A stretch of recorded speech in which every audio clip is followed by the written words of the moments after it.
This meeting is now being recorded. Well, good evening. Welcome to the EDS Awareness Educational Series webinar. My name is John Furman. Before we introduce the speaker, we'd like to give an overview of our free program for those attending for the first time. So we're going to go over who we are, what is our program, some upcoming events, introduce our speaker this evening, Dr. Valerie, and then we'll have a Q&A session.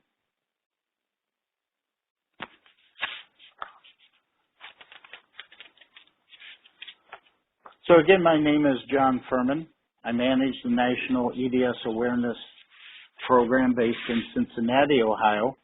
My daughter, Diane, who leads the Cleveland, Ohio EDS support group and is on the call, was diagnosed with hypermobile EDS in 2008, the same year my wife passed away with breast cancer. I was a caregiver for my wife who struggled with undiagnosed EDS for over 30 years. We introduced our program at the 2012 EDNF conference to help EDSers form independent local support groups and spread EDS awareness in their communities. We've helped to start over 100 groups to date. Each group is given their own free website with a link from the directory and map. We received feedback that conferences provide valuable information and social opportunities that many cannot afford physically or financially to attend in person. So we decided to bring the speakers to you through the free EDS Awareness Series. We meet every first and third Tuesday, typically at 7:30 p.m. Eastern Standard Time. All the programs are free. The meeting announcements and whenever possible, the webinar recordings will be posted on our website at edsawareness.com for later replay. You can receive email announcements for future sessions by requesting the free report on our site. And we encourage you to register so that you get information about these webinars ahead of time so that you can register. Tonight's presentation is sponsored by Body Support Store, where you'll find over 250 products selected by EDSers for EDSers. The store is the only funding for this program, and it usually covers our monthly web fees. Please visit our store and check out the helpful products that we provide. So just a general disclaimer. This presentation contains general information about EDS. Members of the EDS community voluntarily participate in this program. The information is not advice. If you're having medical problems now, please call 911 or the emergency service number in your area or country. Always consult your doctor before making any changes to your treatment. Our next webinar is on June 21st. Dr. Afrin will present mast cell activation syndrome, so be sure to check that out and view our upcoming speakers on the webinar page on our website for the full schedule. For those attending live tonight, there will be an opportunity for Q&A after the presentation. Add your questions at any time by clicking the Q&A icon at the top of your screen. After typing in your question, click the orange button to submit. Tonight's speaker is Dr. O'Leary. She is an Associate Adjunct Professor in Philosophy at University of Maryland University College. She is the former Executive Director of the Coalition for Diagnostic Rights. She's also a former director of the Sneddon Foundation, which assisted patients and doctors struggling to manage this condition, which is a rare neurological disorder generally misdiagnosed as psychogenic. She's a philosopher whose work aims to clarify the relation of mind and body in symptoms construed as psychogenic, as well as the rights of patients and the obligations of medical providers in cases of diagnostic uncertainty. Dr. O'Leary's work on psychogenic diagnosis has been featured by the ABC News Online and The Blaze and covered by New York Daily News and Fox affiliates. Her writing has appeared in the Boston Globe, at the British Medical Journal, Huffington Post, Psychology Today, Psychiatric Times, and the website for the Danish Parliament, as well as the website for National Organization for Rare Disorders. Dr. O'Leary was a visiting scholar during the month of February this year at the Hastings Center for Bioethical Research and Public Policy in Garrison, New York, and she is at work on a book titled All in Your Head, How Medicine's Best Kept Secret Threatens Us All. So Dr. O'Leary has really been involved in this field, and we are really excited to hear her presentation tonight. Dr. O'Leary, I'm going to go ahead and turn over the microphone to you, and you'll see your slides are loading on the screen. Thanks, Deanna. Thank you. Welcome, everybody, to the webinar. I'm Diane O'Leary, and I appreciate you all being here tonight. I know we have a new system. I know we have a lot more people registered than we currently have. I expect they'll be signing in later, but no problem there. So I'm a university educator, and so I'm used to speaking to groups, but also to having a lot of feedback while I speak. So it's going to be a bit of an adjustment for me to be talking to you all without having any feedback coming back from you. But as Deanna suggested, go ahead and type questions into the Q&A section, and then at the end of the talk, I'll go ahead and answer your questions and hopefully resolve any confusions that you have. So let's get started here. This is how the talk's going to go.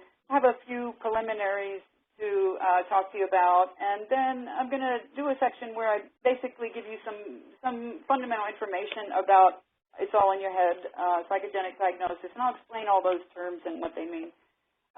From there, I'm going to focus directly on how this kind of diagnosis specifically bears on the lives of patients who suffer from EDS.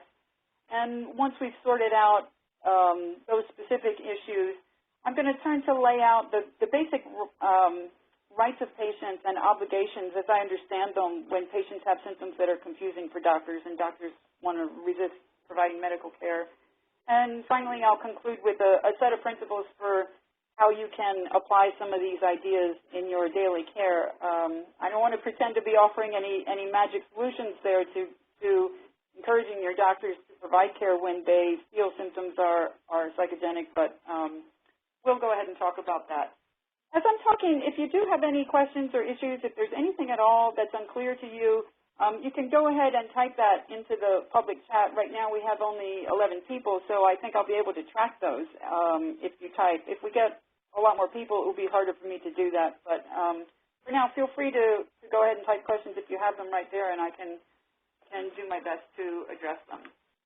So, all right, this is me. I'm a bioethicist, and most people are confused by what that means.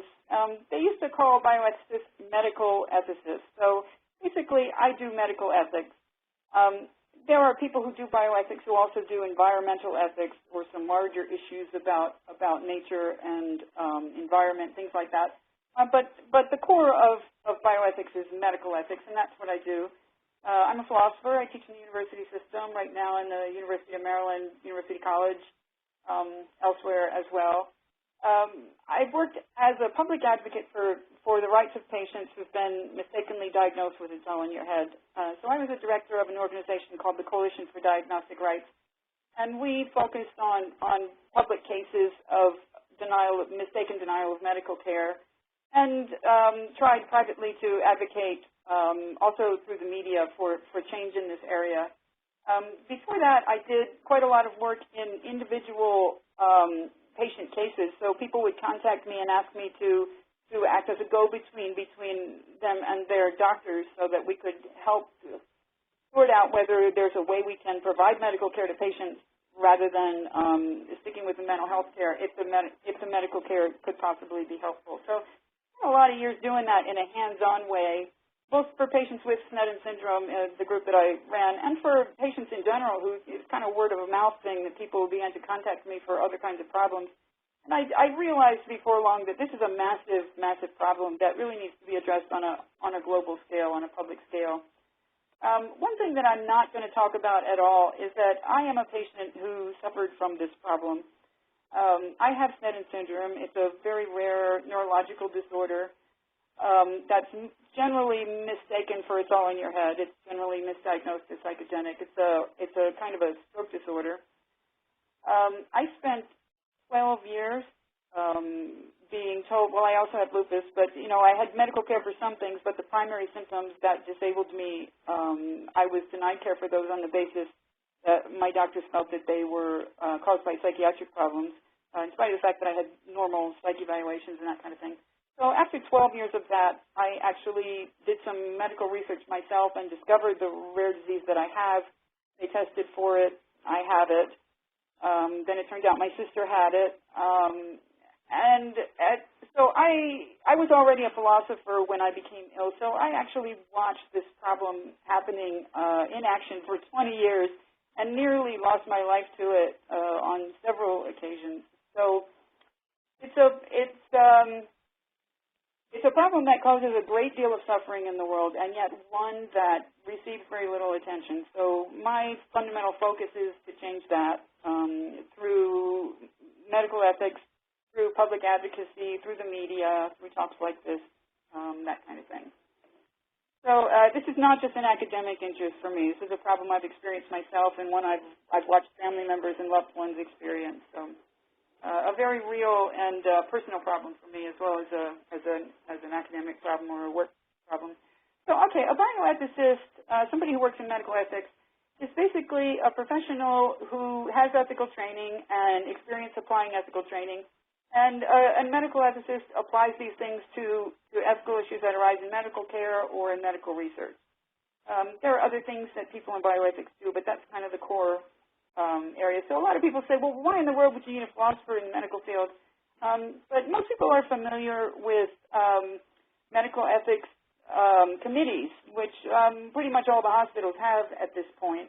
And everybody's aware that, for instance, the AMA has an ethics section where they try to address the problems that arise, ethical problems that arise in medical care. So people who do medical ethics, who do what I do, basically try to lay out the patient's rights and the obligations of doctors and other medical professionals, as well as subjects and researchers in those kind of settings, and try to clarify how the ethical issues work and what the basic ethical principles are for patients and for professionals. Sometimes people in this area work on philosophical questions as they relate to the medical world. In my case, I spend time working on how the mind and the body are related, because this is really the core of the issue of being diagnosed as having psych problems when you actually have medical problems. So for me, there's a philosophical interest there aside from the ethical matters, but we won't be talking too much about that tonight. So there's a little clarity on who I am and how a philosopher came to be talking about medical issues. About a month ago, somebody sent me, maybe it was a couple of weeks ago, somebody sent me a copy of the EDS survey slides. And I looked through those, and I found this statistic that says 97% of people who responded to the survey reported that previous doctors had labeled them with a psychological condition to explain their EDS symptoms. So that is how I ended up here. That figure is so startlingly high that I could see very clearly. I mean, I knew it was high for EDS. I had no idea it was that high. Typically, I work with a figure of 51% in autoimmune disease or 85% for people who have POTS. But 97%, I've never heard it that high. And so this is a very clear indication that you guys, as a patient group, people with EDS, are suffering from the problem of mistaken denial of medical care in a very extreme way that, to me, is quite unacceptable, something that I really need to try to address. So the second thing in the survey that really stuck out as important to me was this question that asked, has a doctor made these statements about your condition? So the bit that I've pasted in here is just the ones where more than half the people responded yes. So the sentences that people are hearing there are, there's nothing I can do for you, or there's nothing more I can do for you. There's nothing on your test, so there's nothing wrong. You just have to learn to live with the pain. Well, you shouldn't be in that much pain, as if it's a problem that you're having rather than your body. You don't look sick. It's all in your head. Most of us have heard that. Or you worry too much. In other words, if you didn't worry, you wouldn't be sick. It is appalling to me that more than half of you have heard doctors say things like this, because even on one occasion, these kinds of approaches to serious illness are, well, there are very serious ethical problems with this kind of an approach where I don't understand your symptoms, therefore, well, you know, best of luck to you. Good luck with that pain. I do feel strongly that this has to change. This attitude has to change. So that's what we're going to be talking about here tonight. This is how I ended up having this concern for people with EDS. So I want to say right at the start that most people, when they feel medically ill, and particularly if they're seriously ill or chronically ill, they go to the doctor. The doctor says, well, I think your problem is stress or anxiety, or you worry too much, or it's not medical, so I can't help you. Most people come out of that with the feeling that there's been a rights violation. Most people say things like, well, I have a right to medical care if I'm sick from my doctor. Once I have a doctor, I go to the doctor, I have insurance, know she's there. I tell the doctor what my medical problems are, and then I don't get medical care. Isn't that a violation of my rights? Most people have that intuition, and they're not sure. So I just want to say right off the bat from the very beginning that that intuition is wise and well-founded. Every patient has a right to receive medical care from her doctor for medical conditions. This is absolutely a fully recognized right in medical ethics and in the medical field at large. So when you have an intuition of that kind, you can certainly trust that you are absolutely correct on that point. The difficulty is that it's not easy to tell when symptoms have medical causes and when symptoms have psychiatric causes or social causes, or sometimes they say psychosocial causes. You know, generally speaking, emotional causes or mental causes rather than medical causes. So as an aside, let me just say that conceptually that's a very confusing and complicated idea that the mind could make you experience symptoms in your body that absolutely fool you. So there's a lot of work to be done on how that's possible and what we actually need when we're saying that. But we're going to set that question aside for this talk. And just to point out here that even though we know that every patient has a right to medical care for medical problems, the fact that it's hard to tell which problems are medical and which problems are caused by emotional issues, that leaves us confused about what a doctor's ethical obligations are when it comes to patients in this group. Sure, it's clear that a patient has a right to medical care for medical problems, but if the doctor doesn't know if there are medical problems there, what are the doctor's obligations? That's a fundamental question that we're aiming to answer here tonight, and I'm going to return to it near the end of the talk and have a go at answering that. Okay, so that's it for preliminaries. I'm going to move now to relay some basic information about the nature of psychogenic diagnosis of it's all in your head, explain some terminology. So the first thing we've got going here is all of these terms. You might not have heard the term psychogenic diagnosis. Psych obviously just means mind or mental, and genic means that's where it comes from. That's the origin. So psychogenic just means an origin in the mind. No more specific than that. So a psychogenic diagnosis basically says this problem is not coming from your body, it's coming from your mind. Confusing as that idea may be in philosophy. So that's the general term I'm going to use for this kind of thing, psychogenic diagnosis, but most people recognize it as all in your head. Doctors actually really hate that term, all in your head. They think that is misleading and a confused way to think about it. I actually don't think that there's a problem with it. I think patients universally recognize all in your head as the problem that I'm talking about, so I find it very useful to be clear that that's what I mean. It's the issue of it being all in your head. So there's a pile of other terms that doctors and people in mental health often use for these kinds of symptoms. They might say conversion disorder, somatic symptom disorder, which is a new formulation for that just in the last few years, just in the U.S. in the DSM-5. Somatoform disorders were the old formulation. Somatization, they might say, that's not on the list. Functional disorder and functional somatic syndromes are also kinds of psychogenic diagnosis, but they're a little tricky, and we're going to talk about them in detail a little bit later on. Hysteria, or even female hysteria, is what the diagnosis used to be called back in Freud's time, and up until maybe the 1960s, 1970s. Sometimes people say psychosomatic symptoms. Sometimes people say you're a hypochondriac. It's a doctor saying I'm a hypochondriac. All of these terms, for our purposes, mean basically the same thing. We're saying that the symptoms that you have, even though you feel them very clearly and they feel very clearly medical to you, the doctor thinks that they have an origin in the mind rather than an origin in the body. So that's what all those terms are. Basically, you don't need to worry about all those terms except for the ones we're going to talk about specifically. All right, so the very first thing to know about diagnosis of this kind is that when a doctor relays it to you and you feel resistance to it, you don't like it, it upsets you, you feel resentful of it, that reaction is pretty much universal across the world. Globally, patients, when they get a diagnosis of this kind, are disturbed by it. They're resentful, they're disturbed, sometimes they're angry, often they're afraid because they think it means they won't get medical care. It's absolutely standard for patients to argue with their doctors when they get a diagnosis of this kind, and that can be from a gentle suggestion that maybe there's a mistake to a really emphatic insistence that the doctor is doing a poor job.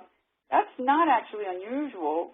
Most patients think, well, you know, I guess I'm crossing some kind of line if I really argue with the doctor about it, but in reality, this is the most common response to a diagnosis of this kind. And for this reason, and this is hard news for patients sometimes, the phrase difficult patient was developed to describe patients who've received a psychogenic diagnosis. That's what that term really means most of the time. And sometimes in the research they use the phrase heart sink patient, because when doctors see a patient with a diagnosis like this who returns a lot for medical care, they have this feeling of heart sink when they see the patient's name on the roster there. That's how it's described in the medical literature. Two ideas that I find quite disturbing personally and ethically. So in any case, yeah, your reaction to this kind of thing, your reaction of being concerned about this or upset by it is very standard. But it's useful to know at the same time that doctors also have a lot of emotional upset about this issue. This is not a resentment or frustration or anger that just patients have. Conflict over psychogenic diagnosis, conflict in the exam room over it's all in your head, it's the number one source of doctors' frustration with patients. The number one source of frustration. So they have frustration with things like insurance demands or time constraints, but when the frustration is with patients, this is what they're frustrated about most often. So this conflict plays a very major role in the current doctor shortage, and particularly in the shortage of general practitioners, which is becoming quite serious, because in general practice there's a whole lot more patients with symptoms of this kind than there are in specialties. So it's not surprising, given how serious this conflict is for doctors, that the GPs are becoming kind of scarce.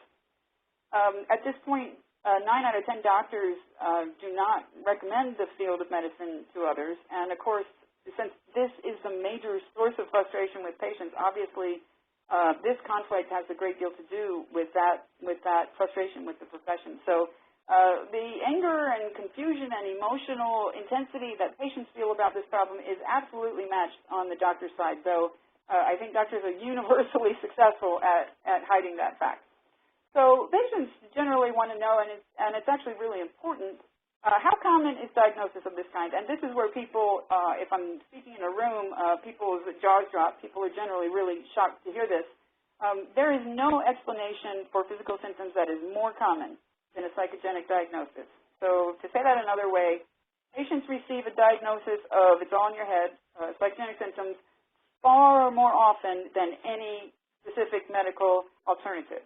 So if you group all the patients according to their diagnosis, There is no group larger than the group who've had a diagnosis of psychogenic symptoms or it's all in your head.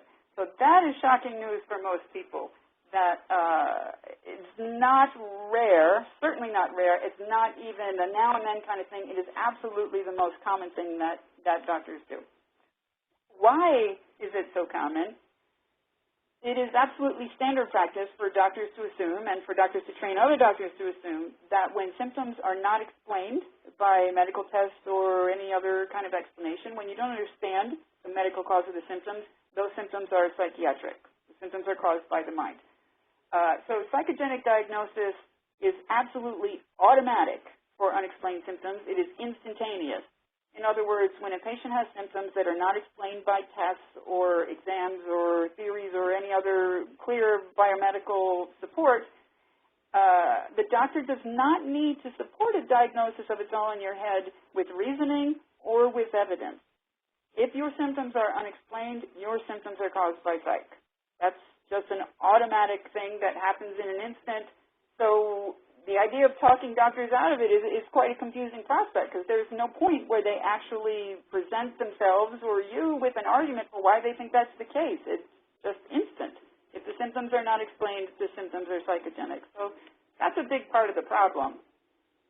Since doctors do assume that when symptoms are unexplained, they are psychogenic, and this is surprising news, but as a matter of fact, only half of the symptoms that patients seek care for in outpatient care end up getting a medical explanation. Only half of the patients do get a medical diagnosis. The other half are diagnosed as psychogenic, whether they get told that or not. So to be very clear about that, what I'm saying there is that, roughly speaking, 50%, half of the outpatients who are seeking care for symptoms as outpatients do receive a psychogenic diagnosis, half of patients, whether their doctors relay that diagnosis or not. So there are some studies that give lower figures. There are some studies that give much higher figures. One says that only 16% of symptoms are medical, the rest are psych. I mean, so it can get quite extreme, but 50% is a solid middle ground that's supported by a great many studies in general practice and in specialty care. So every time any patient goes to a doctor, they're a 50-50 prospect for it's all in your head. And that fact is concerning, I think, for terms of medical safety and for ethical reasons. But I think it is no less concerning, ethically speaking, that the public is not aware of this. I think that there is cause for significant ethical concern that patients are unaware of the diagnosis that doctors make most often. Clearly, there's a problem there with the public being informed about what it is that their doctors do most often, what it is, the diagnosis that doctors work with more often than any other. So how often is a diagnosis like this wrong? The first thing to know there is that there's very little research to answer this question. And again, that's a very concerning fact. Since this is the most common diagnosis by far, why isn't there a ton of research to determine how many patients who are medically ill have been mistakenly diagnosed as psychogenic in the past? But there are very, very, very few research studies on that point. What the studies do as a general rule is they take a group of patients who have been diagnosed as psychogenic and they track them over time to see how many of them have their diagnosis overturned. But of course, that might tell us more about doctors' reluctance to overturn a psychogenic diagnosis than it tells us about the actual medical condition of the people who have the diagnosis. So the only way to really track this is to take patients like you who have EDS and to go back and ask them, well, how many of you who now know you have EDS were mistakenly diagnosed as psychogenic in the past? And those are the figures that we need, and those studies are simply not performed. So that's a real problem. There is this one study, and the picture here really expresses the feeling about it. In the UK, there has been one study performed. It was done in 2000, where researchers went and surveyed a whole lot of specialty practices. So this is not general practice. This is all in secondary care, in specialty care. And researchers considered every single case, and they took all of the ones that they determined where patients came in for symptoms and those symptoms did have medical causes, and they found an astonishing result that 17% of patients who did have medical causes for their symptoms were mistakenly diagnosed as psychogenic in their first visit with a specialist. So these are patients who are sick enough to be seeing specialists in the first place. And 17%, that's 1 out of 6 or 1 out of 5 patients who are sick being mistakenly denied medical care, or at least being given a diagnosis where the doctors are pressured to deny them care. Often, as a matter of fact, doctors continue to provide care because they're afraid to tell patients they think their problem's psychogenic. But for the most part, they're in the direction of not receiving medical care for genuine medical problems that are serious enough to require secondary care. So that's an astonishing figure. It's not that far off from the average rate of diagnostic error, but these are not patients who stay in the medical system, right? When patients are mistakenly diagnosed as psychogenic, terrible things result. They're generally denied medical care for medical problems, and that result is quite different from what you get with a medical diagnosis. So having that rate be that high is a very serious problem that clearly needs to be addressed with more research. And it should give you some consolation if you've had a diagnosis of this kind yourself, and I know most of you have. It's not uncommon. A big part of the problem is that doctors readily acknowledge that the more the patient denies that the diagnosis is correct, the more the doctor feels sure that the diagnosis is correct. So disagreeing with the doctor about it is actually more likely to convince them that your problems are psychogenic than it is to convince them that they're not. So that's a real catch-22. Once you have the mistaken diagnosis, it's very, very difficult to try and overturn that. And I think that's we're going to look at some numbers there. Let me just have a quick look at your questions here to see if I can, MD-related. Yes, we're going to talk about PTSD. Yeah, I see. I can't really stop to answer those, but I think most of the things that you're asking me there I'm going to address, so that's good. All right, so patients with rare disease are particularly threatened by this problem. There's 7,000 rare diseases on the current roster, so obviously doctors are not familiar with most of them, have never even heard of most of them, have no idea how they work, have never seen patients who have them. People often don't realize that rare disease is actually not rare at all. When you combine all the patients who have rare diseases, there are 30 million Americans who have rare diseases. That's 1 in 10 people, and it's the same number of people who suffer from diabetes, which is now commonly described as an epidemic. So this is extremely common to have a rare disease. Surprising as that seems, it's 6 times more common than Alzheimer's. And honestly, that 1 in 10 figure is roughly equivalent to your likelihood of being left-handed. There are as many people in America with rare diseases as there are people who are left-handed. That's how common it is. So the Global Genes Project did a study recently that tells us it takes an average of 7 years for a patient with a rare disease to get a diagnosis that allows them to be correctly treated. And this is astonishing because it's a figure that's gone up in recent years, and it's gone up during the time when doctors can search online for diagnoses based on symptom clusters. So the fact that this diagnostic delay is getting longer when doctors have greater access to the information is a very worrisome trend. There are studies, one in particular by EDS in Europe, the Rare Disease Organization in Europe, that shows that there is a correlation between that long diagnostic delay and the problem of being mistakenly diagnosed as psychogenic when doctors don't understand your symptoms. Because clearly you have a rare disease, you go to the doctor's never heard of that disease or seen it. The doctor says, oh, so those symptoms are unexplained. All unexplained symptoms are psychogenic. That's it. Your symptoms are psychogenic. When a rare disease patient gets a diagnosis of that kind, automatically the delay to accurate diagnosis is at minimum 2.5 times as long. So at least double from the instant that you get the mistaken psych diagnosis, and up to 7 times longer to get an accurate diagnosis of rare disease. So this is a very serious problem for rare disease patients. And of course, EDS technically is a rare disease. My sense is that if people were accurately diagnosed, it wouldn't be rare anymore, but it is technically a rare disease. Another group that suffers a great deal from this problem is autoimmune disease patients because the symptoms are kind of vague and describe them as nonspecific. So 51% of patients with autoimmune disease now report that they've been mistakenly diagnosed as psychogenic in the past. So what I'm going to do here is just to combine some numbers to help give you a sense of how many people there are suffering from this problem.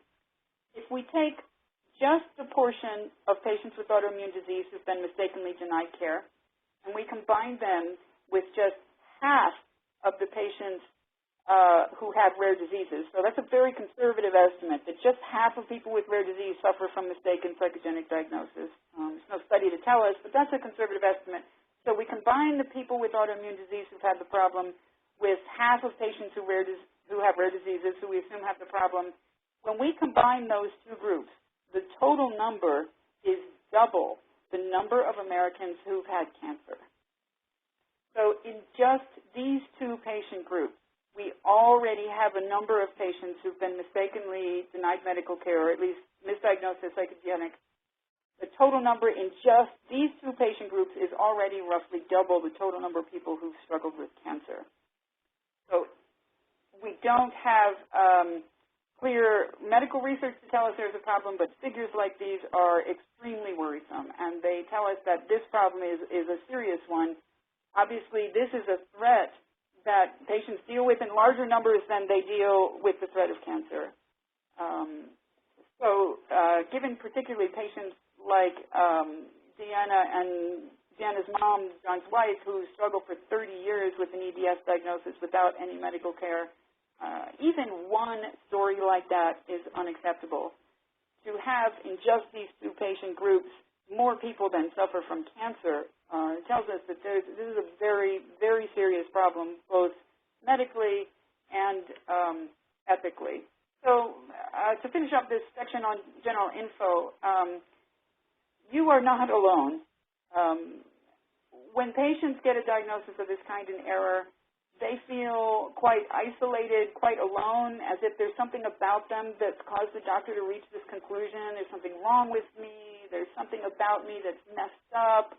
Why can't I get medical care? Don't I deserve medical care? There must be something strange about me.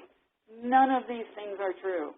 This is a global problem, a very serious global problem, and we can verify just in those two groups there are already tens of millions of patients who are suffering from this problem for significant medical conditions.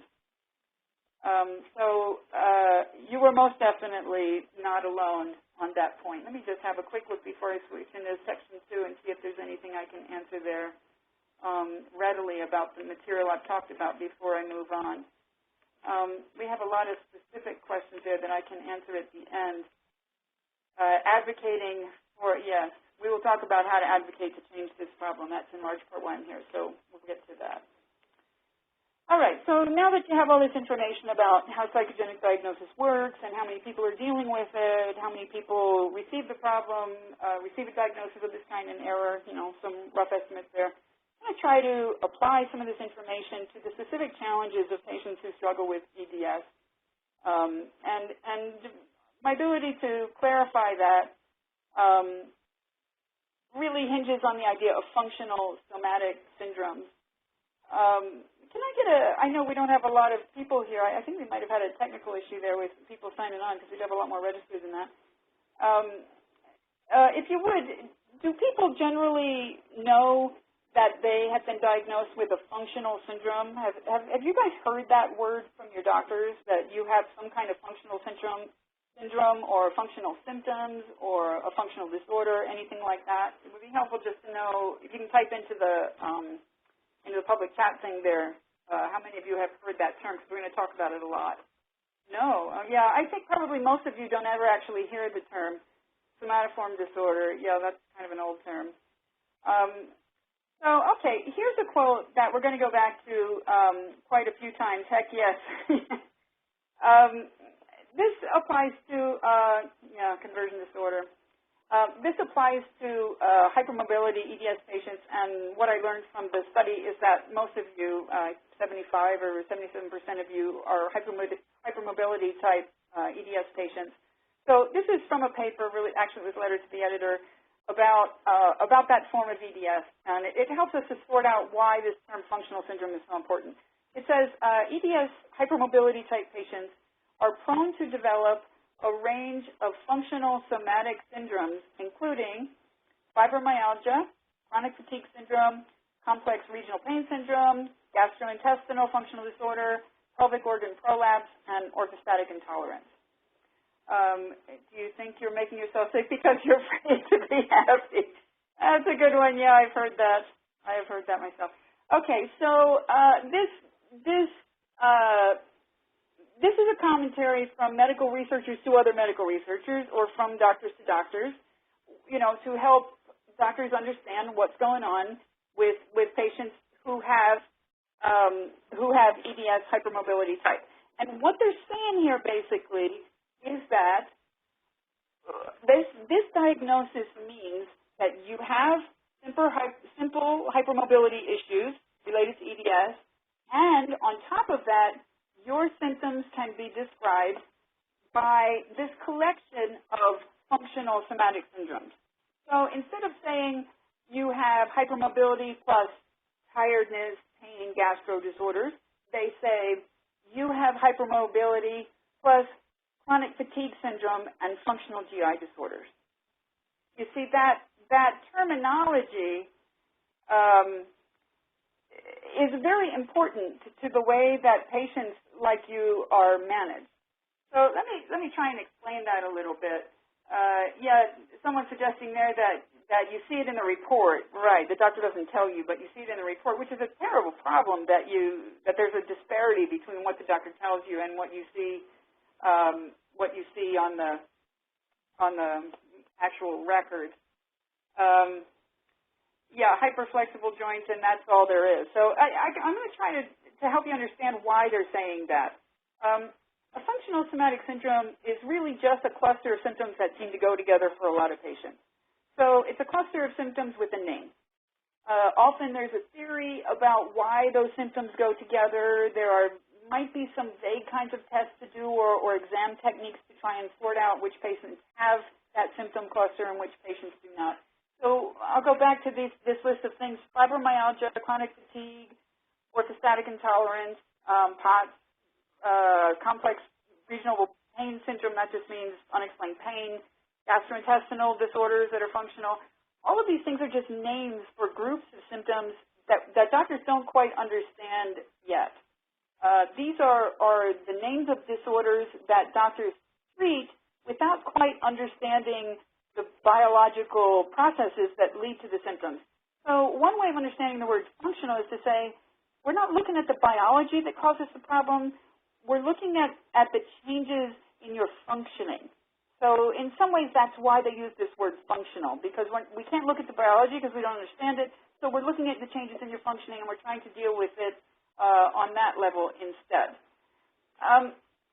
When it was discovered that the hypermobility type of EDS was the same as joint hypermobility syndrome, as I said, what happened there was that doctors had to acknowledge that patients with hypermobility also had a whole bunch of other massively important systemic bodily problems and a great deal of pain.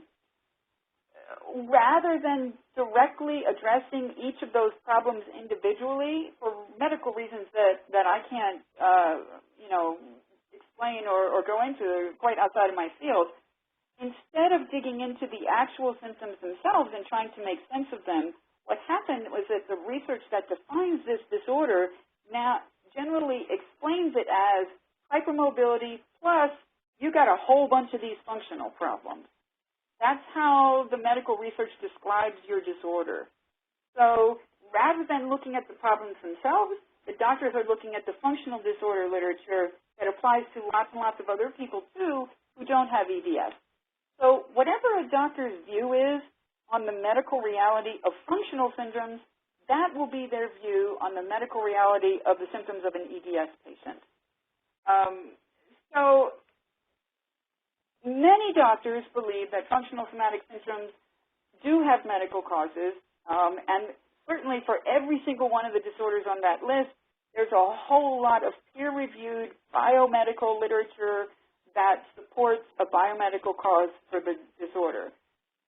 Many people believe that the functional disorders are just the diseases we don't quite understand yet, and that's a reasonable view that's quite easy to support.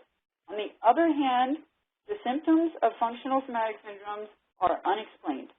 So for the most part, doctors automatically believe that functional syndromes are caused by psych problems. So that is hard news. We go back to this list here: fibromyalgia, chronic fatigue, POTS, pelvic prolapse, functional gastro disorders. All of these things, most doctors assume that these problems are caused by psych issues rather than medical issues. That is the reality of it. So because most doctors assume that about the functional syndromes, most doctors assume that about EDS patients before they walk into the room. The diagnosis is not made based on the patient's symptoms, based on the patient's mental status. The diagnosis is made before the patient comes into the room and the doctor opens the research, says, oh, so it's hypermobility plus functional syndromes. I see. Oh, so it's hypermobility plus psych. That's how that works. So it's not about you, honestly. It's about whatever your doctor's view of functional syndromes is before you ever even get there. So I need to speed things up a little bit here. I'm almost done with the informational part, but I'm going to hurry it along a bit. Things are particularly bad for EDSers right now because diagnosis of this kind is up for global revision. They're going to get rid of somatoform disorders across the globe and replace them with something else. All of the contenders that are currently in position to take over for somatoform disorders, you know, everybody who gets the psychogenic disorder diagnosis will get one of these new ones starting in 2018 across the world. All of the options for taking over assume that functional disorders are psychogenic. In other words, all of these contenders are assuming that all your symptoms aside from hypermobility are caused by psych. So this is a big problem.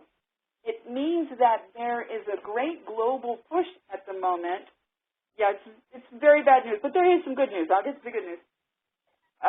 It means that there's a strong global push at the moment to automatically deny medical care to patients who have a diagnosis of one of these syndromes. So because you guys have not just one of these, but several of them, you are very much caught in that current. You are stuck in the middle of the crossfire of the battle there because you're not just dealing with one functional syndrome, you're dealing with a pile of them. So the stakes are very high for you guys with these changes, and that's why things are so bad. So that's the very bad news, and it's important to be aware of why things are so difficult for you guys right now. So here's the really, really good news. In 2015, the U.S. Institute of Medicine is a very highly respected international authority on medical issues. They considered the reality of chronic fatigue syndrome, which is probably the best debated and a very common. 17 million people have chronic fatigue syndrome, not including people with EDS. In 2015, the Institute of Medicine considered the issue in great detail and concluded in a very public report that chronic fatigue syndrome is a serious, genuine, biological medical disease that requires medical treatment. This is monumental information, and because a great many of you with hypermobility type EDS actually do have a chronic fatigue syndrome diagnosis, whether you know it or not, this changes the landscape quite a bit. This makes it very difficult for the changes to automatically assume that people with chronic fatigue syndrome are suffering from psych problems. Unfortunately, the left hand doesn't talk to the right hand a lot in the medical field, so it's hard to plan exactly how quickly these changes will occur, but this is going to make a change for all of you and a very, very big change for your children. The fact that the U.S. Institute of Medicine says, okay, doctors have been wrong for generations about chronic fatigue syndrome. Chronic fatigue syndrome is real. You need to treat these people. So as I said, this is going to be a great boost to your medical care. It's going to change the way that EDS patients are treated, I think, over the long haul. Unfortunately, in the meantime, it's created quite a serious backlash of resentment among doctors. And it's important to recognize that when you're in the exam room and you're having a conflict with your doctor about a diagnosis of this kind or about, well, your pain, you know, you are stressing so much about it so you don't need more pain relievers, this kind of thing. if your doctor seems resentful or angry or more keyed up about the discussion than she should be, it's because there's a lot to debate. There are people to debate that are not in the exam room with you.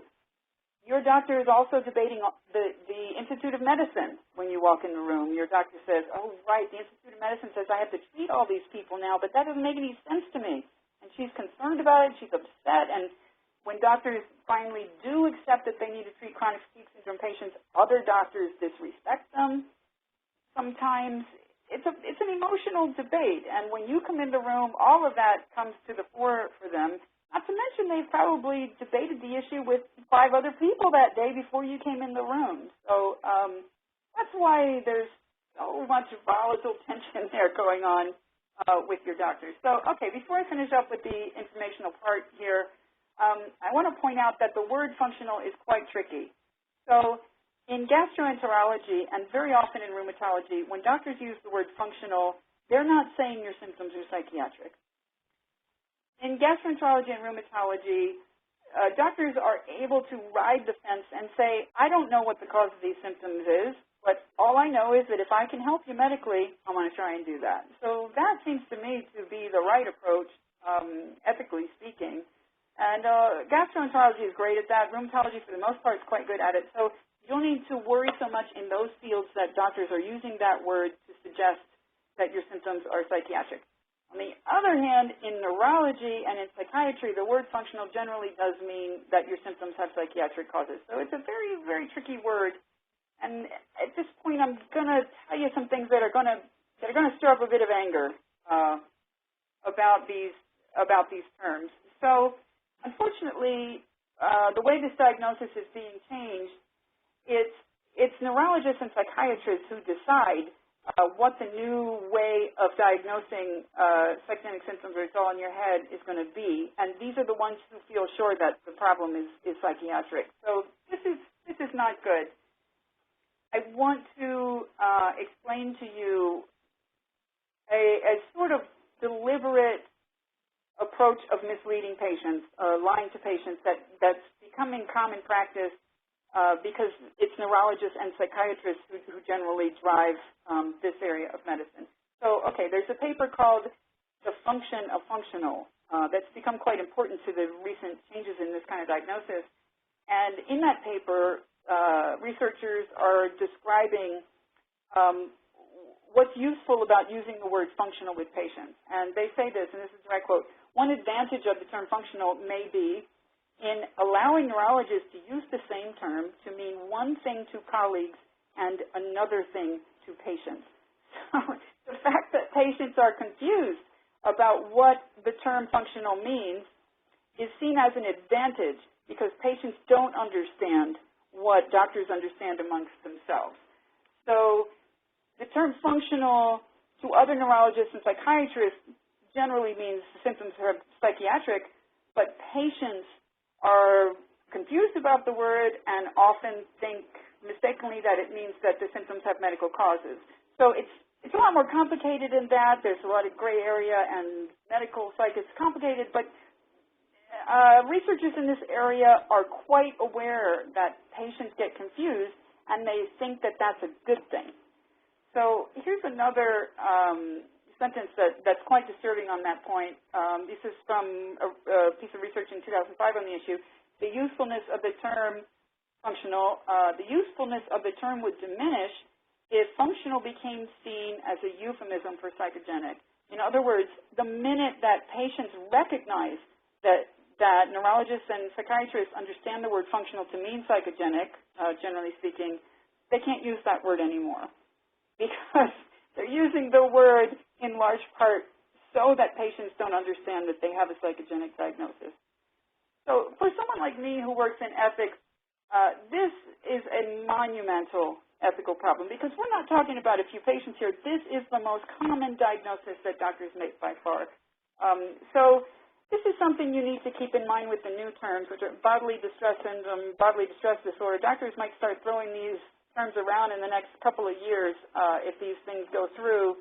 And really the primary function of these new terms is just to confuse patients so that when they do get a psychogenic diagnosis, they don't realize that that's that that's the deal. They even go as far as to treat patients like this in medical settings so that patients are more convinced that the diagnosis is medical when in reality they're just going to receive mental health care.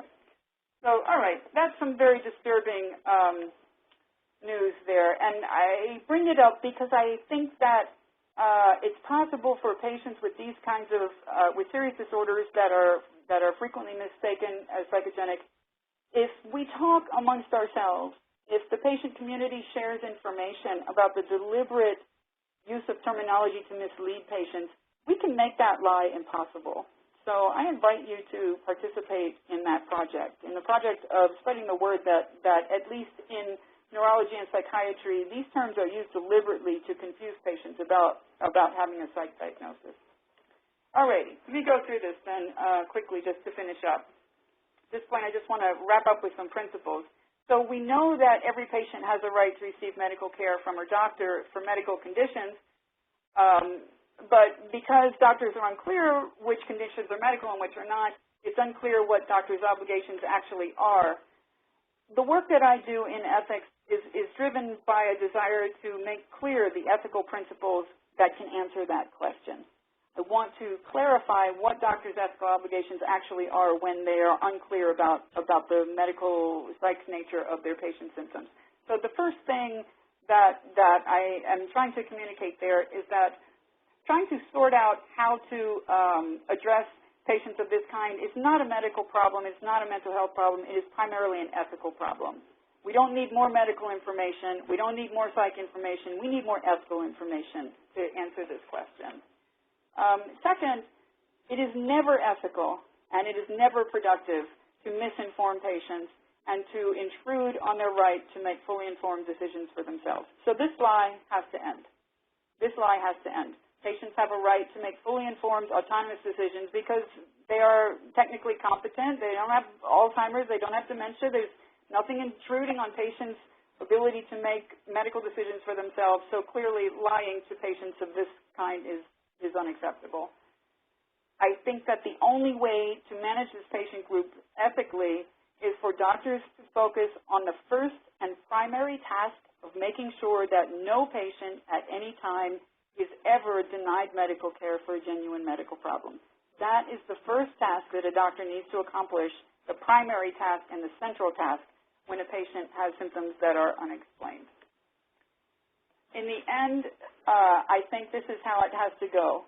Doctors have an obligation to provide continued medical testing, medical treatment, and medical support, not just to patients for whom there's proof of a medical condition, but to every patient who faces a significant possibility of medical suffering and medical harm. So basically this says the question of, yeah, but can you prove it's a biomedical problem? That question needs to go away. The question is it possible that you're facing a medical problem? If it is, then it's my job to try and do whatever I can to offer medical assistance, not mental health assistance, but medical assistance. So this is a massive principle because it would absolutely change the way that symptoms of this kind are managed. And as I said, these are the most common symptoms that doctors deal with. So what you can do, someone asked me earlier, I saw the question there, what can you do to try to change the tide here? I mean, it is changing. There are people like me. The IOM has made this strong stand on people with chronic fatigue syndrome needing medical care.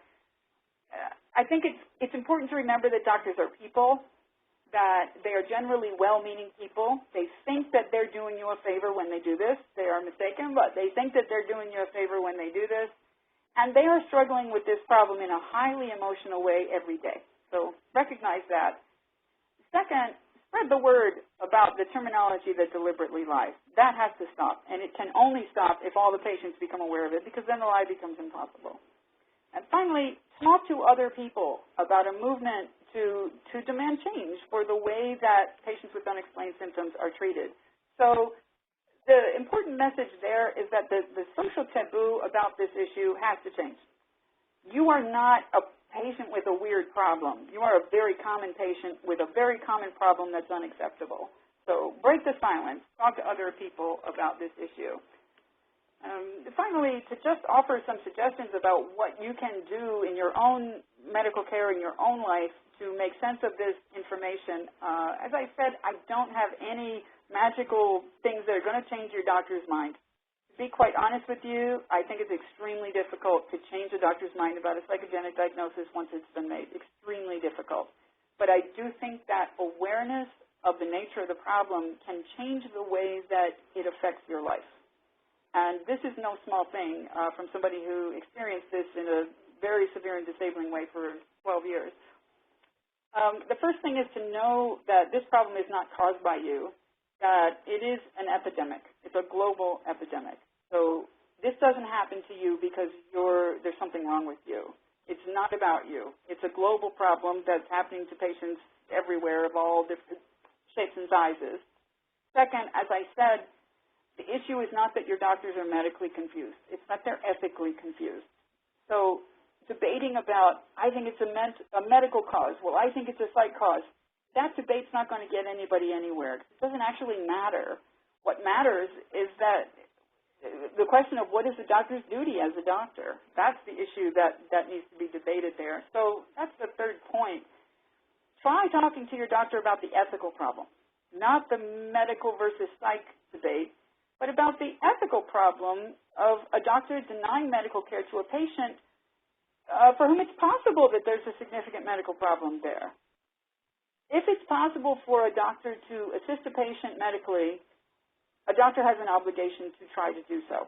I think that's absolutely clear. So I think the best wedge you have there in discussions with your doctor is the ethical wedge, that it's inappropriate to deny care when it might be helpful, and that it doesn't matter if there's proof of the biological condition. So that's one way that you can give that a try. And when you do, keep in mind number 4 here, that if you cannot convince your doctor to provide medical care or you cannot convince her to give greater effort to relieve your pain, be fully and completely aware that this is not a failing on your part. This is absolutely not your fault. This is, generally speaking, an impossible task.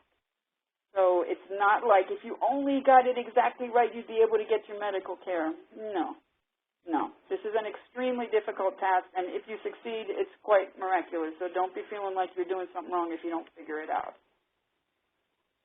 I think it's extremely important for every patient to cultivate trust in their own sense of when they have medical problems and when they don't. All of us need to be able to trust our own physical sensations. When you have a medical problem and you are very clear that you have a medical problem, I think it's very important to your mental health and to your medical health as well as your quality of life, recognize that when you're sure you have a medical problem, you can trust that information. It would cultivate that kind of trust. And along the same lines, someone mentioned this earlier, it's very important to be kind to yourself if you've been through this process and if you're continuing to struggle with it, particularly with pain relief. Mistaken denial of medical care for a serious condition does actually meet criteria for PTSD, post-traumatic stress disorder. And there's a doctor who works with chronic fatigue syndrome patients, Dr. Nancy Klimas, in Florida, who has publicly acknowledged that her patients go to doctors with chronic fatigue syndrome and they leave their doctors with chronic fatigue syndrome and PTSD. So this is an extremely traumatic experience when you have a genuine, serious medical problem and your doctor refuses to provide you care and in a sense blames you for the medical problem as if you could magically fix it somehow if only you did the right thing. This is an extremely traumatic experience when you have a genuine, serious medical problem. And that means that because your doctor is inadvertently and unknowingly causing this problem for you, you must be very, very good to yourself in response. You must embrace yourself and your self-worth in a way that allows you to rebuild your faith in who you are after you experience this kind of thing. So, okay, finally, let me just point out that, every patient who has this experience feels that she's alone on an island and that it's a rare problem and there's something quite shameful about it and you don't want to talk about it and it just feels awful. You can know that you really are a part of a vast global community of patients who are struggling with mistaken denial of medical care for serious conditions because doctors mistakenly diagnose psychogenic symptoms. There are clearly at least tens of millions of patients, just in a couple of patient groups, who are struggling with this problem regularly. So you are part of a very, very, very large global community of patients. And the tide of this unity is going to change things, I think. The ability of patients to recognize this and to communicate with each other about the problem, I do think that this is going to change things going forward. So, okie doke, that's it for all the talking that I have to do there.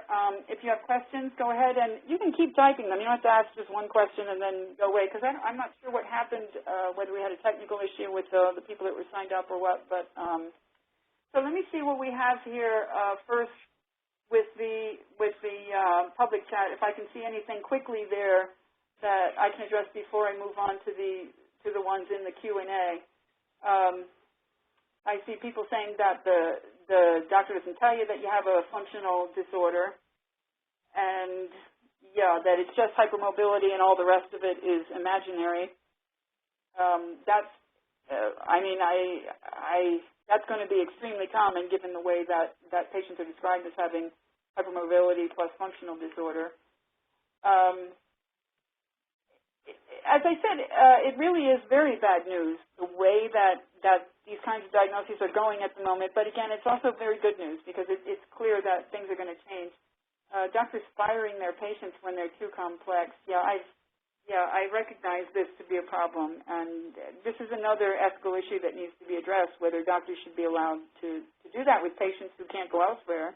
It becomes particularly difficult to secure medical care elsewhere when something like that's happened on the record. And doctor shopping actually is a marker that supports a psychogenic diagnosis. Again, that's not rational, and these kinds of things are issues I'm addressing in the book.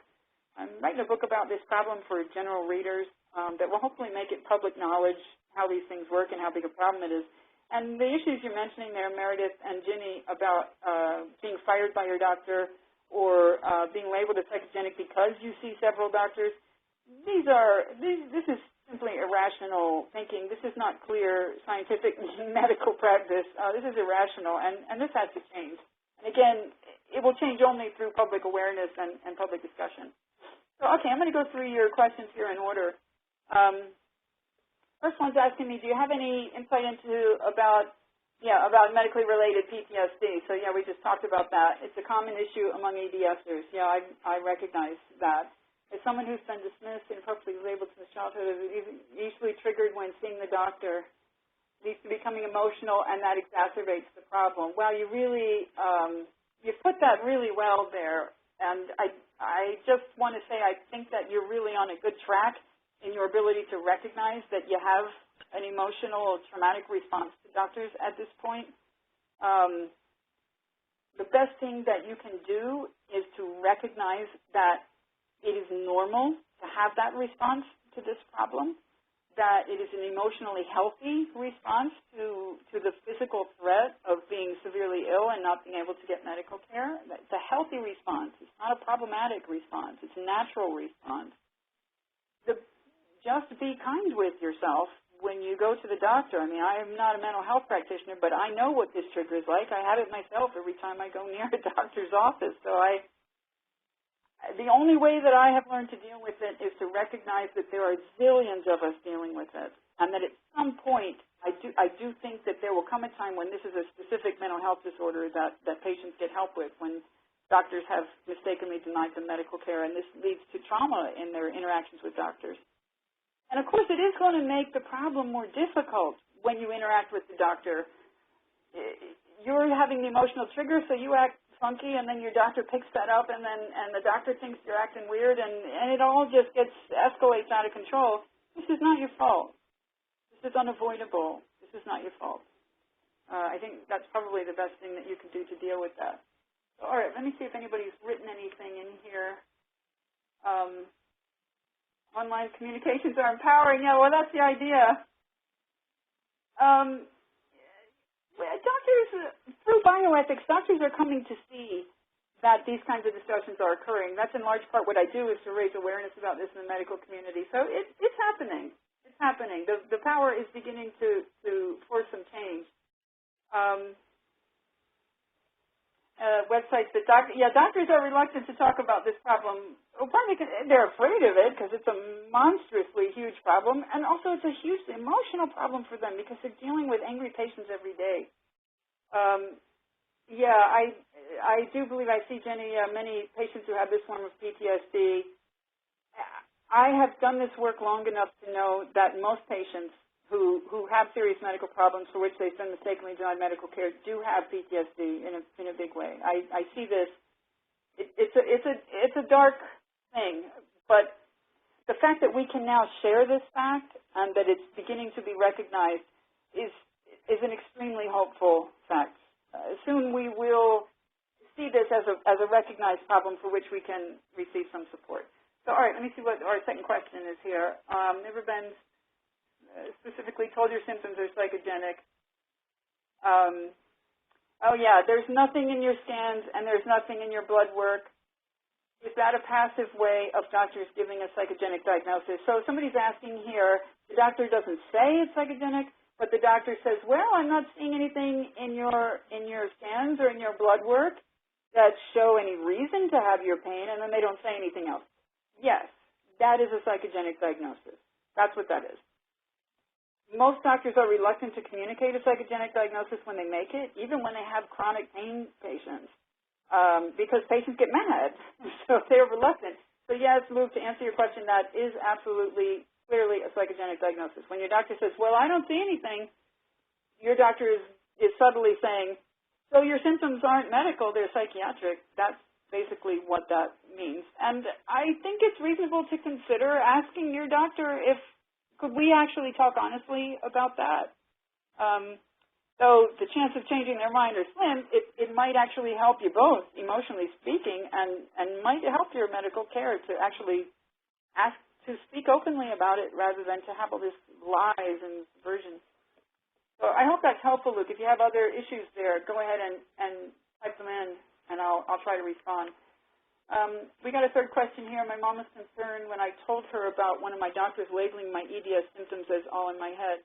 She mentioned getting it removed from your medical record. Yeah, good luck with that. She isn't fully aware of how often this has been mentioned.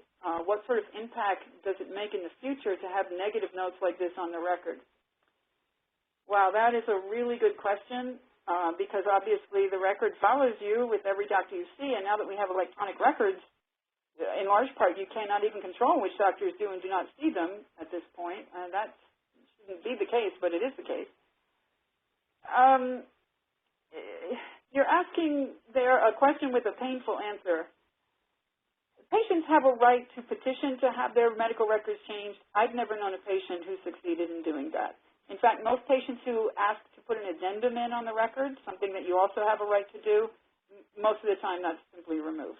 So those rights are not really protected. Having a diagnosis like that in your record absolutely threatens your future medical care. Your mother's right to be concerned. Unfortunately, there's nothing you can do. I'm sorry to say on that point, there is nothing you can do. It's blacklisting, we call it. Once you have it in your record, all of your future symptoms become suspect. On that point, you might consider reading a book by a woman named Chloe Atkinson, who's also an academic but also a patient who struggled with this problem for a really long time. The book is called My Imaginary Illness, and it's quite excruciating to read, quite painful, because she's very, very seriously ill, and at one point was denied life-saving ventilator treatment because they thought her breathing problems were psychogenic. So it's a very serious threat, being blacklisted. And you read this book, My Imaginary Illness by Chloe Atkinson, you can see it in action. Unfortunately, I do not have any suggestions for how you can fix that problem. I really wish I did. Somebody's saying, oh, you've succeeded in changing your record. Wow, that's good. Well, also, once you get a confirmed diagnosis, often that changes things. Yes, thank you, Diane. Yeah, My Imaginary Illness by Chloe Atkinson. So, Emily, if you have other issues there that I can address, that's an important question. I wish I had better news on that. What sort of action can we take right now as patients to advocate on behalf of the bioethical issues affecting so many other people? As I said, I really think that talking to others about the issue is the best thing that you can do. Talking, breaking the silence about it's all in your head, and breaking the silence about the lie, the terminology that deliberately lies. Making it impossible for your doctors to lie to you. The more patients who do that, the more impossible the lie becomes. So every time a doctor lies to you, or as someone was suggesting in the earlier comment, a doctor says, well, I don't see anything, that's a kind of a lie. If every patient says, yeah, okay, I need you to talk straight with me about this, I think that it's possible that the tide of things can change, because we are a massive, massive group of patients. So I have Diane saying how many there. I'm not sure what you're asking me there. Sorry, I missed that one. Okay, here's a question. Would you be able to say more about your philosophy of mind interest orientation? Here's a big one. With few exceptions, the specialty or its structure in philosophy departments has always struck me as a tad unfriendly to practical problems. Yeah, so true. It's a really space for talking about real-life medical problems within philosophy of mind. Wow, thanks, a philosophy grad student. Dropout. Oh, well, okay. Due to that very question and your own psychosomatic diagnosis. Wow, interesting comment there. A lot of people are bored silly by the issue of philosophy and mind-body questions, but wow, another philosophy grad student, that's terrific. In reality, all of psychogenic medicine, the whole practice of saying if I don't get it, if I don't understand it, therefore it's psychogenic, all of that hinges on the way we understand the mind's relation to the body. So much of what I do, sometimes most of what I do, is about trying to tease out the relation between mind and body in a way that allows us to make sense of what does and does not work in practice. So this is an area where questions about mind and philosophy have immediate applications, not just now and then, but for the largest group of patients by far. So it's a really satisfying area to be working in. I think that if we can clear up some confusions about the relation of mind to body and about the language that we use to describe that relationship, we can fix a lot of the practical problems that are intruding on patient care. I think that those issues are directly related. I sure appreciate somebody recognizing that philosophy could be relevant or having a concern to make it relevant. That's really great to see. So go ahead and type some more questions if you have them there. Chloe Atkinson, so that's helpful to know. It's a painful book, though, I got to say. Be forewarned. It's a traumatic book. If you find it uncomfortable, stop reading. It gets worse. It's a very, very painful read. Okay, what can patients do to help get their conditions viewed or treated as medical? Jenny, that is a really great question, and I find it painful that I don't have an answer to that question. Honestly, once I recognized how serious this problem is for others, I am doing what I discovered I can do to help patients change their conditions. I'm not sure that there's anything an individual patient can do at this time. Because, as I said, every time you argue with the diagnosis, it convinces your doctor even more. So I think the best thing you can do is to accept that and to recognize that if you can't change it, it's not because there's a failure on your part.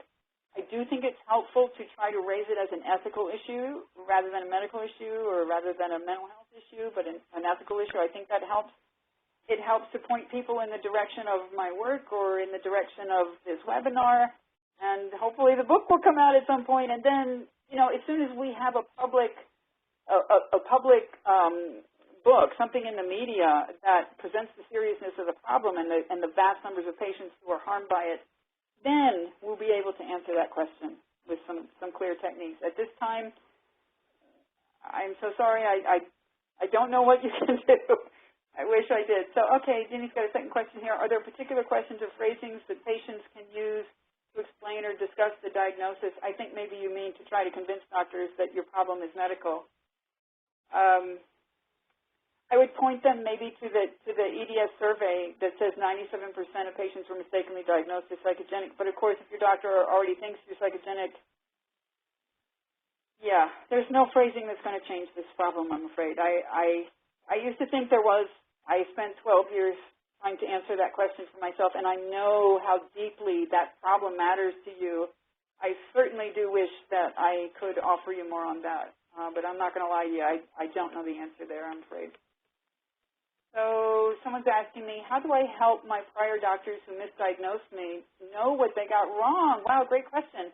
So that someone else does not go through this. Wow, you know, that's a very kind and forward-thinking suggestion. Nada, I think is the name there. I think it's a good idea to contact them. Simply contact them and tell them. Send them a letter, send them an email, write them a note, make an appointment, and go see them so they know. It's a big part of the problem. Doctors say it's all in your head. Patients say, dang, that's wrong, and they go see someone else and get a diagnosis, and the original doctor never finds out that it was a mistake. So we need to track patients. There needs to be a roster. We need a system for tracking patients so doctors can see in a practical way how many patients they're getting wrong on this. I mean, that's, you know, we need more research. But I think that's a great idea. I would go back to your old doctor and tell them I've done that. I think it's really it's also an emotional thing that felt important to me, to go back to the old doctor and say, hey, look, you were wrong. Okay, someone's asking, most of my doctors are extremely threatened when I research my diagnosis and symptoms on the internet. Yes. How can we as patients encourage a culture of collaboration without our doctors feeling that we're trying to usurp their authority? Wow, great question, man. That's a terrific question, and you're absolutely right that patients are usurping doctors' authority by researching things on the internet. I mean, I found my diagnosis after, 45 doctors had failed to find it. So, you know, that was a real challenge. That's how it works. When you look stuff up, they feel threatened. And also that's another marker for your symptoms being psychogenic. Irrational as that is, any patient who's savvy on the internet who doesn't know what's wrong with them is going to try and figure it out. That's a natural and healthy thing to do. To be honest with you, my personal technique was not to tell them. I did not let them know how much I knew. And often at this time, I hope my doctors are not listening, I continue to not let them know how much I know. Sometimes it helps. It helps you get more medical care. Patients want to be right because patients are right, and it's frustrating to have doctors mush your thoughts when you're the one that's right. But in reality, being right doesn't help you get medical care. So sometimes it's a horrendous thing to advise you, but sometimes it helps not to let them know, awful as that is. And then it requires this crazy form of manipulation to try to get them to see the things that you already know as if they discovered them for themselves. It's an absurd process, I grant that. And the problem of authority, that has to change too. That can't go on. Let me quickly jump over here to somebody's suggesting that there's a Chopra book about mind and body.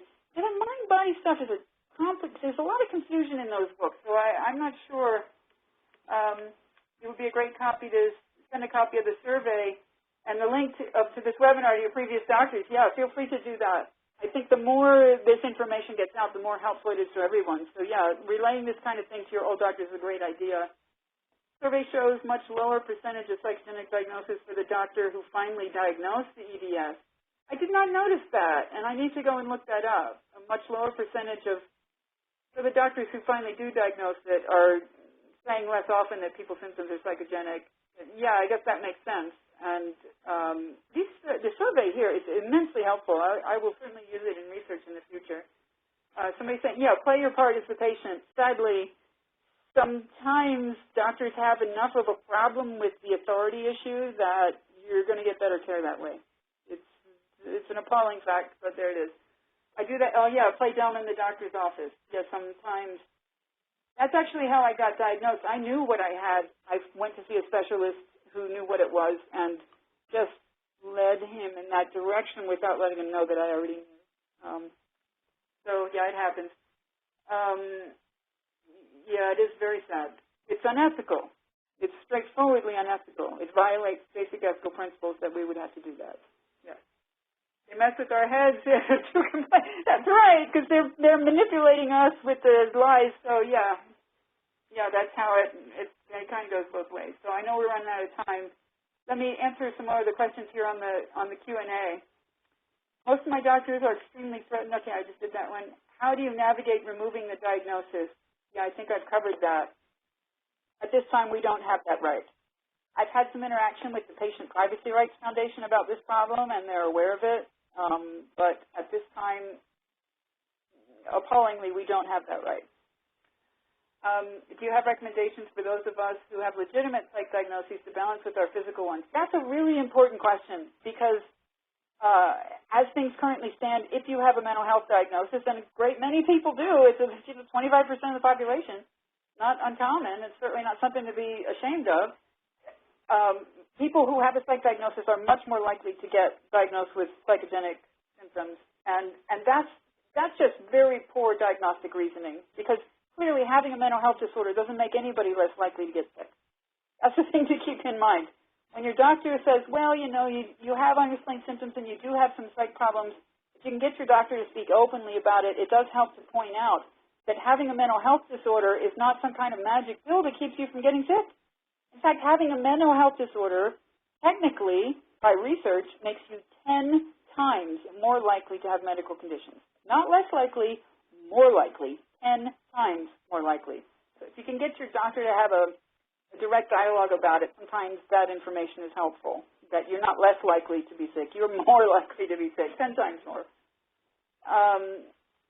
Someone's asking me here, it feels like a tough cycle to break. We try to raise the discussion of ethics, it seems like that could be viewed as arguing with the diagnosis, and that could be used to support the psychogenic diagnosis. This is true, Jenny. It's a catch-22. It's true. It's always a risk, but I do think it's worth a shot to change the tone of the conversation so that it's not one person arguing mind and the other person arguing body, that instead the two of you are discussing what a doctor's ethical obligations are. That's a different conversation, and sometimes just changing the conversation can help. Sometimes not. But it may further secure the psychogenic diagnosis. I can't say that it won't. So that is a risk you always take when you discuss. But, you know, what else are you going to do? You're sick and you need medical care. I have a question about Munchausen by proxy. Oh, gosh, yeah. One of the top-ranked hospitals talks about this mental disorder on their website, saying it may be imposed on a child. Yeah, it's a problem I didn't discuss here. May be imposed on a child or disabled adult by a parent, Munchausen syndrome or Munchausen by proxy. Also, it seems contradictory that a Munchausen can be imposed on a disabled adult, yes, who is already likely to have real problems, medical problems. Interestingly, they state that it can be the healthcare professional who has this mental disorder. It also states that the person with the mental disorder is often friendly and cooperative with healthcare providers. Does this seem to be common criteria for Munchausen? Can a parent of an, I was afraid of that question. Can a parent of an EDS child handle this situation if they encounter it? The problem of children being denied medical care for EDS and children being taken away from parents because they have bones, they have lots of small fractures. Doctors don't recognize it as EDS. They think the parents are abusing the children. They take the children away. This is an epidemic. This is a very, very serious problem, a very serious ethical violation that would require a whole other talk. Munchausen is a complicated area of this discussion, particularly because Munchausen itself is so extremely rare that it should not even be on any hospital's radar. It is so, so rare. I think most people heard of the case of Justina Pelletier in 2013, 2014. She had a mitochondrial disorder, and they were concerned that her parents were guilty of medical child abuse, which is the contemporary word for Munchausen by proxy. In reality, her mitochondrial disorder was 40 times more common than medical child abuse or Munchausen. But no one ever acknowledged this, how absurd it was to imagine that something that rare would be going on as a rule with patients who have mitochondrial disorders. It just statistically makes no sense.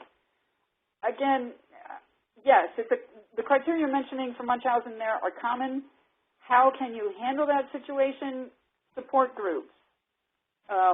EDS communities do have some people who in various EDS groups who try to address this problem for parents. And I think they're getting really good at facilitating the legal system. So I would really strongly advise that you seek their help. And I wish I had more to offer on that problem because it is a very, very serious issue there. Okay, finally, last question here. Thank you so much. Your answer did help. Good. It's not my primary care provider who responds this way. Oh, this is the one where the doctor is saying, no, I don't see anything.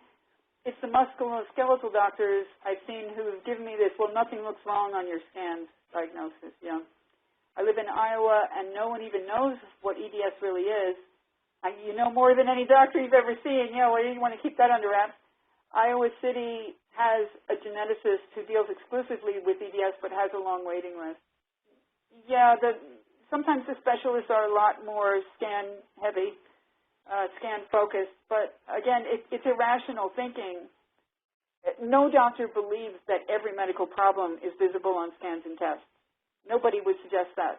But if that's not the case, then it doesn't make any sense to say, well, I don't see it on the scan, so it's not there, right? It's extremely poor diagnostic reasoning. But, again, the book, I focus on this quite a lot in the book, trying to expose that kind of a reasoning error. I don't see it on the scan, therefore it can't be a medical problem. That's just not supportable. That conclusion is not supported by reasoning or evidence. That's just poor reasoning. So, Luke, you're right to know that it's a problem, and again, I sure wish I could tell you how to fix it. So, all right, let me see if I've got anything over here that I can answer quickly. I know we've been on here a long time. Are you taking your meds? Are you seeing your therapist? That's what, yes. If you have depression or anxiety before, then you get that instead of getting your medical care. Yeah, I hope that it's helpful to know that as someone with depression or anxiety, you're actually 10 times more likely to be medically ill than someone who doesn't have a mental health diagnosis. So maybe that will help change the tone of that conversation. I saw a rheumatologist who didn't leave time to examine me because he spent the time reviewing your personal history from a psych hospitalization that he was unable to access. The stories like this are common, and clearly you were denied your right to medical care. It helps to know this. You were denied a very clear right that you do have to medical care in that situation. Yeah, it made you embarrassed to be from Massachusetts. Support group leaders are often willing to accompany you to your medical appointments. Wow, I didn't know that. That's very helpful. But I do think that, for people in support groups to share the fact that these problems are common and that these problems are appalling, it helps to have others acknowledge that. That you know that you're not the only one. You're not like, well, it doesn't seem right to me, but it truly is not right. It violates basic medical ethics. So okay, I think that pretty much wraps it up for the Q&A. This presentation has been tremendously validating. Well, thank you for saying so, Meredith. I mean, that's kind of the idea. You should be validated because most of the time patients' intuitions on this issue are right, and you should feel encouraged. You should feel encouraged. I know it's difficult to be encouraged at this time, but the tide is changing. The tide is changing. Keep talking, and we will change this. Your children will have a much better go of it. Thank you. Thank you, Emily. I appreciate the thanks. You guys have been a really insightful and interesting group to field questions from, so I really appreciate that. Thank you, Diane. Sure. I appreciate that. This has just been wonderful, and I think this is going to help a lot of people in our community. Wow. Yeah, I've got more people that are thanking you for the presentation. Good information to empower them. That's great to know, and I appreciate the thanks. Thanks for the thanks, everybody. And is there anything else that you would like for us to leave with them? We're going to leave your references on the PowerPoint slides that we put onto the announcement page, and then we'll also add a couple of those books that you recommended. Okay, that sounds great. I see that Luke has asked me one more question there in the Q&A, so if you don't mind, I'll go ahead and try to answer that last one.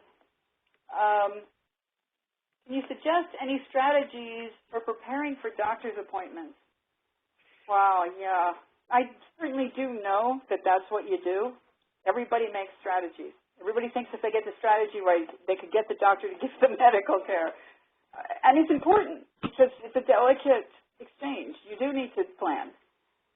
Can you suggest any strategies for preparing for doctor appointments? I assume it's best to have some goals in mind. Yeah. Is it best to present only the symptoms related to the doctor's specialty, or give them an overview of all of your issues to give them a bigger picture? So let me answer that right there. You guys have a systemic disease, and this means that your doctors often feel overloaded.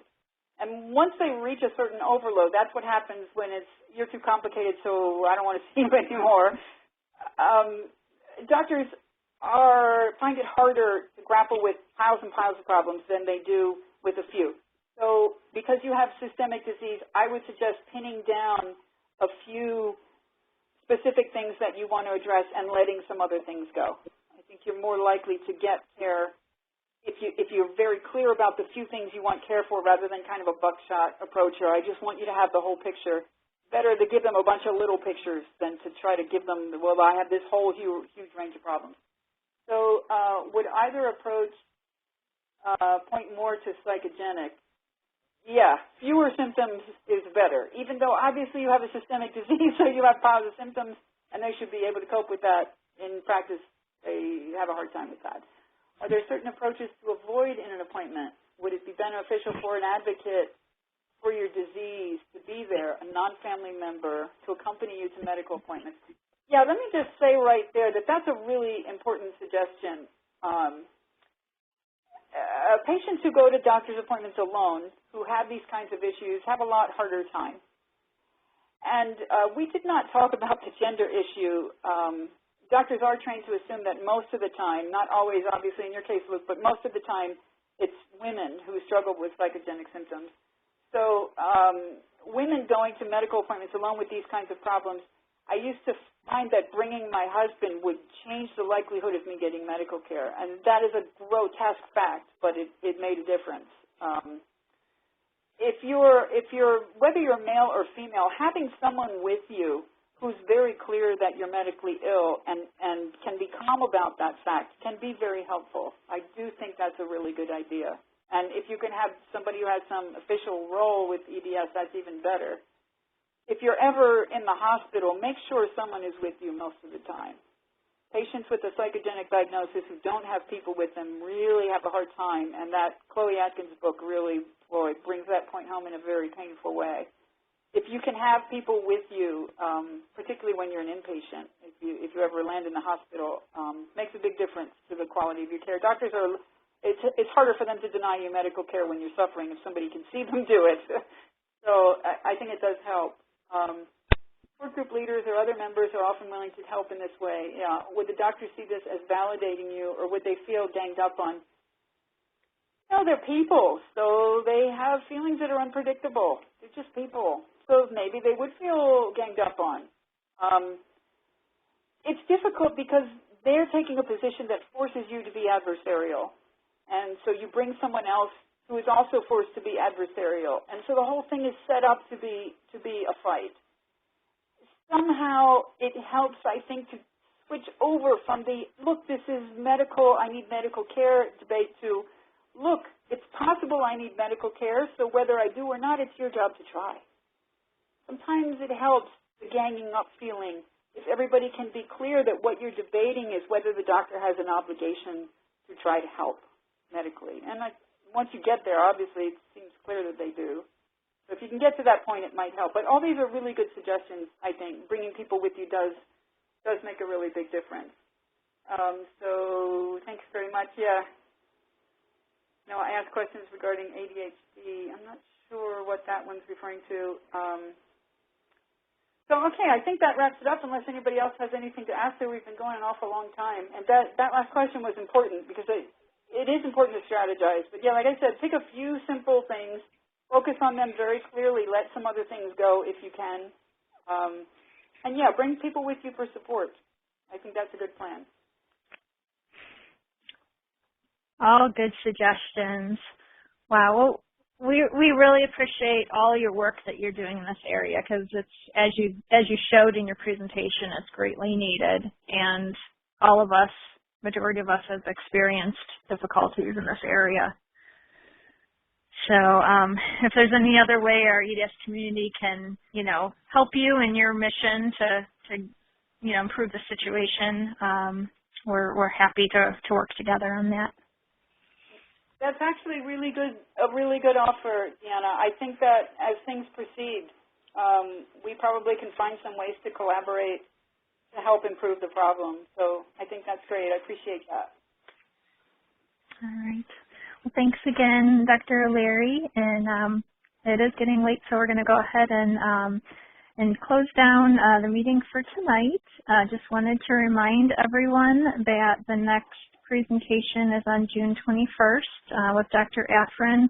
At this time, we do have the maximum number of registrants for that, but we will have a recording posted later in the week around the 23rd or the 24th of this month. So please look back on our website for that, and also check our webinars page for future schedules of speakers, which we have twice a month on the first and the third Tuesday of each month. And I just want to remind people that, yes, these programs are free, and we encourage you to not only attend live, but also go back and look at the webinars. We have over 50 webinars that we've conducted, hosted over the last 3 years, and to help us support this program, we have a store called Body Support Store. There's about 250 products that we have selected by EDSers for EDSers. So go out and check out the helpful products that we provide, and that'll help fund this program. So again, thank you, Dr. O'Leary, and we really find this to be a very interesting topic, and I know it's going to be well received as a recording as we post it tomorrow.